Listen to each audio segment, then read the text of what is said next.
What's going on, gardeners? Today I'm going to show you all the easiest way to remove pests and their eggs from your garden. Nothing can ruin a harvest more quickly than a pest infestation, and controlling pests in your garden is critical for success. One of the most overlooked pest control methods is to remove pest eggs from the garden because it is much easier to remove the eggs than to chase the babies around your garden after they hatch, or even worse, having to manage the adult pest population. It's a great practice to check your garden for pest eggs every few days.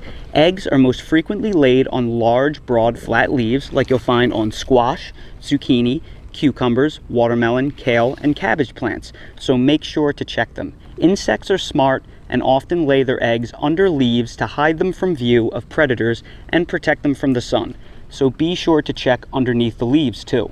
Once you find the eggs, they can be difficult to remove, so I'm going to show you the easiest way to remove them. Just use tape. You can use duct tape, masking tape, scotch tape. It doesn't matter. I'm going to be using duct tape in this example. Now I'm going to show you just how easy it is to remove the pest eggs with a tape.